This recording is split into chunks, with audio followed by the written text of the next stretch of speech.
안녕하세요. 오늘은 저희 더 딥다이브가 좀 특별한 시간을 가져보려 합니다. 네. 보통 저희는 여러 자료를 이렇게 종합해서 핵심을 짚어드리곤 하는데요. 오늘은 좀 다르게 한 청취자분께서 공유해 주신 자료, 거기에 좀 집중을 해볼까 해요. 아, 특정 자료에 대해서요? 네. 절에서 봉사활동을 하셨는데 오히려 좀 어려움을 겪었다. 이런 경험과 관련해서 천공 스승님의 법문 일부 내용을 보내주셨어요. 아하. 근데 이 자료가요. 봉사라는 개념에 대해서 우리가 보통 생각하는 거랑은 상당히 다른 뭐랄까?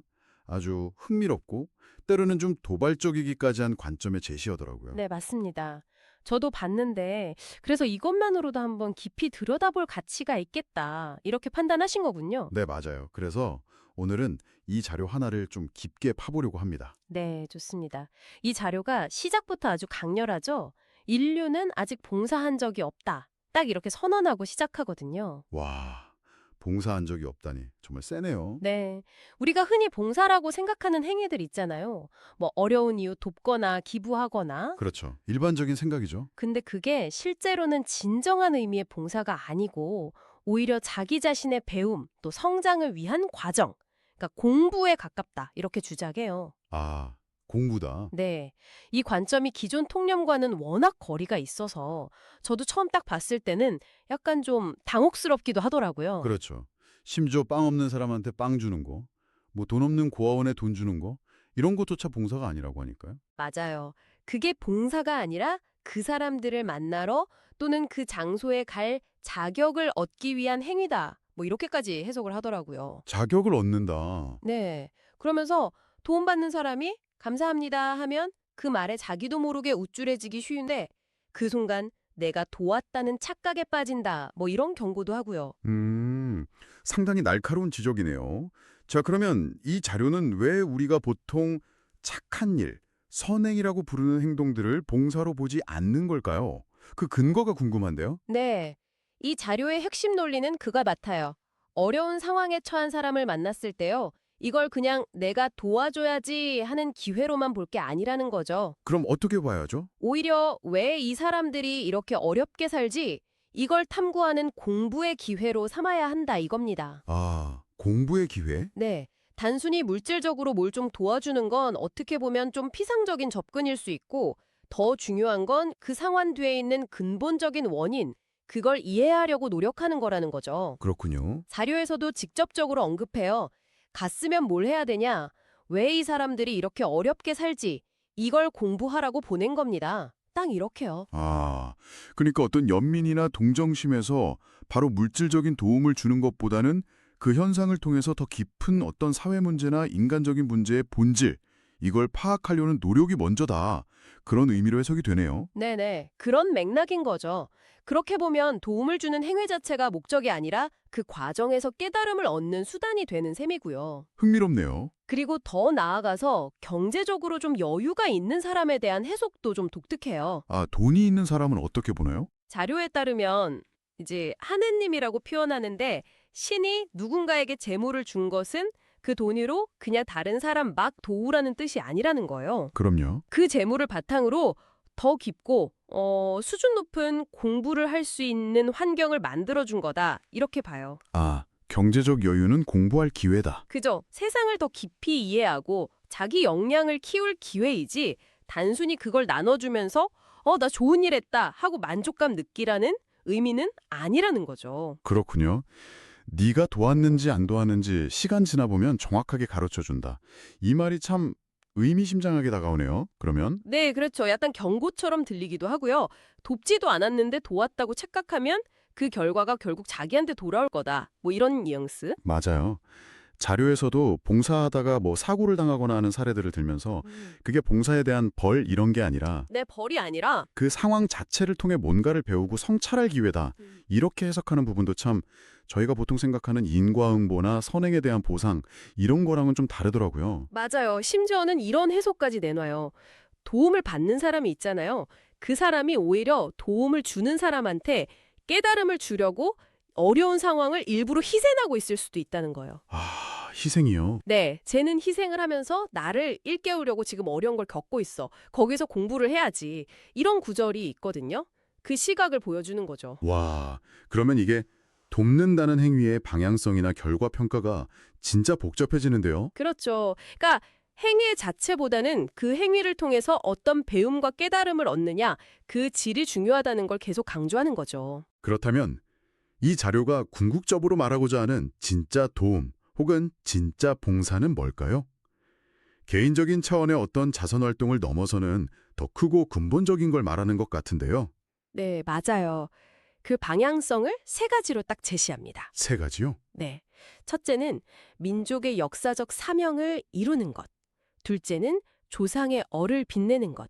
그리고 셋째는 저마다 가지고 있는 소질을 개발해서 인류 공영에 이바지하는 것. 아, 이 세 가지 전부 다 보면 개인적인 감정이나 시혜적인 차원을 훨씬 뛰어넘죠. 거시적이고 공동체적인 목표를 지향하고 있어요.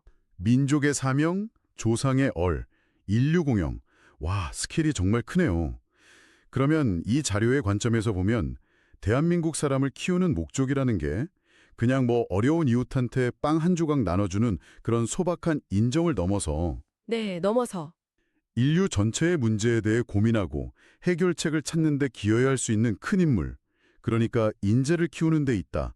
이런 의미로 받아들여도 될까요? 정확합니다. 주변의 고통스러운 현실을 그냥 외면하라는 게 절대 아니고요. 네. 그 현상을 봤을 때 감정적인 반응이나 즉각적인 행동에만 머무르면 안 된다는 거죠. 이 고통의 근본 원인이 도대체 뭐지? 이걸 깊이 성찰하고 깨닫는 과정, 그 자체가 중요하다고 보는 겁니다. 아, 과정 자체가 중요하다. 네. 자료 표현을 그대로 빌리자면 인류 사회가 고통을 받고 우리 주위가 고통을 받을 때는 이 고통을 받는 게 무엇인가? 가슴을 끌어안고 이걸 씹어가면서 눈물을 흘려가면서 이걸 쳐다보면서 이걸 깨우치라고 하고 있는 거야.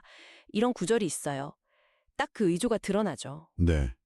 피상적인 해결이 아니라 깊은 이해와 성찰을 촉구하는 거군요. 그렇죠. 그런데 이렇게 깊은 성찰과 공부를 강조하는데도 자료 뒷부분에 보면 사람들이 여전히 아니 나 열심히 봉사했는데 왜 이런 어려움을 겪어요? 이런 질문을 계속 한다고 나와요. 네, 맞아요. 그 부분이 있죠. 가르침을 주는 스승 입장에서는 좀 답답해하는 듯한 아니 이미 답 다 줬는데 왜 똑같은 질문만 하냐 이런 뉘앙스도 느껴지고요. 이 부분은 어떻게 봐야 할까요? 이 지점은 아마도 가르침을 그냥 수동적으로 듣기만 하지 말고 스스로 좀 깊이 연구하고 탐구하는 노력이 부족하다. 이걸 지적하는 것 같아요. 아, 스스로 공부하는 노력이요? 네. 자료에서 3인 1조 연구 이런 구체적인 방법까지 언급하거든요. 그걸 보면 동료들하고 같이 토론하고 서로 생각 나누면서 스스로 분별하고 판단하는 힘, 이걸 키워야 한다는 메시지를 강조하는 것 같습니다. 그렇군요. 기본적인 질문에 계속 머물러 있지 말고 더 높은 차원의 이해와 실천으로 이제 나아가야 한다. 이런 거죠. 스승 본인도 더 큰 차원의 가르침, 예를 들어 인류 지도자들을 이끌려고 온 거지 이런 기초적인 질문에만 계속 답해주려고 온 게 아니다. 이런 점도 분명히 하고 있고요. 아, 그래서 헤매지들 마라 이 말이 반복되는 거군요. 그렇죠. 이제 그 질문의 단계를 벗어나서 새로운 차원, 그러니까 봉사의 기초를 놓는 일, 여기에 집중해야 할 때다. 이렇게 방향을 딱 제시하는 거죠.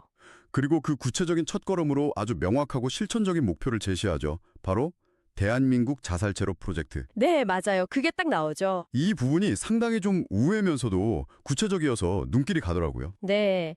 이 프로젝트는 앞서 얘기했던 다소 좀 추상적일 수 있는 개념들을 현실에 딱 발딛게 하는 구체적인 실천 방안으로 제시된 것 같아요. 네. 자료에서는 소위 사회 부모라고 부르는 사람들이 앞장서서 현재 우리 한국 사회에 정말 심각한 문제잖아요. 이 자살률. 이걸 0으로 만드는 걸 최우선 과제로 삼아야 한다. 이렇게 강력하게 주장합니다. 심지어 다른 생각은 잠시 접어두고 여기에 매진해라 이렇게까지 권고하고요. 맞아요. 굉장히 강조하죠. 근데 이 자살률 제로화라는 목표가 왜 봉사의 기초가 되는 걸까요?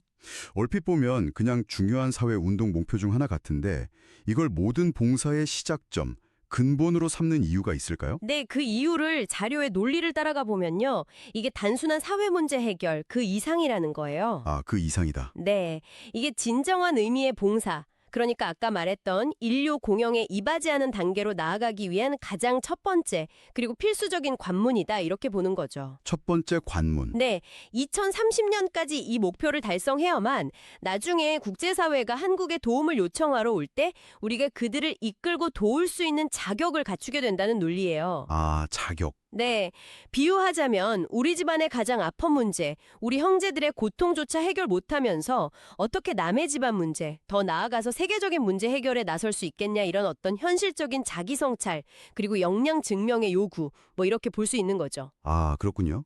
그러니까 가장 가까운 공동체의 가장 심각한 문제를 해결하는 그 과정 자체가 더 큰 범위의 봉사를 실현하기 위한 역량도 기르고 자격도 증명하는 첫걸음이다. 이런 말씀이시네요. 네, 맞습니다. 그래서 작은 일부터 해야 한다면서도 또 이게 작은 것 같지만 제일 큰 일이야 라고 강조하는 이유가 바로 거기에 있겠군요. 가장 근본적인 문제 해결 능력을 보여주는 거니까. 바로 그 점입니다.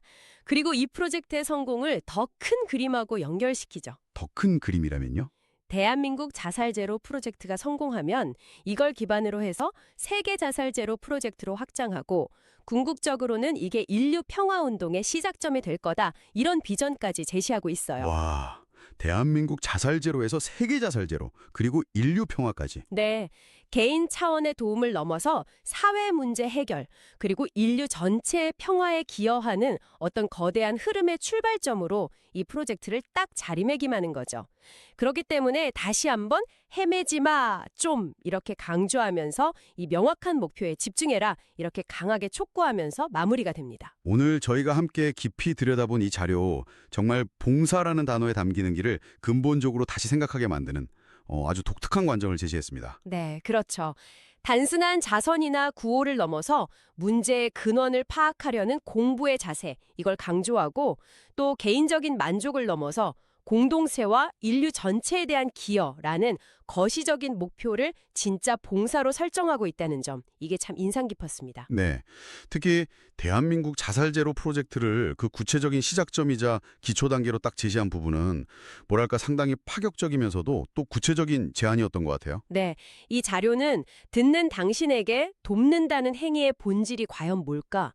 그리고 진정한 기여라는 건 어떤 형태여야 할까? 이런 강렬한 질문을 던지고 있습니다. 맞아요. 물질적인 지원이나 뭐 감정적인 위로, 이걸 넘어서서 우리가 직면한 문제들의 근본 원인을 끈질기게 파고들어서 이해하려는 노력, 즉 공부하는 과정 그 자체가 어쩌면 가장 중요하고 기초적인 형태의 봉사일 수 있다. 이런 메시지를 담고 있다고 볼 수 있겠죠? 네. 물론 이 관점만이 유일한 해석은 아니겠지만요.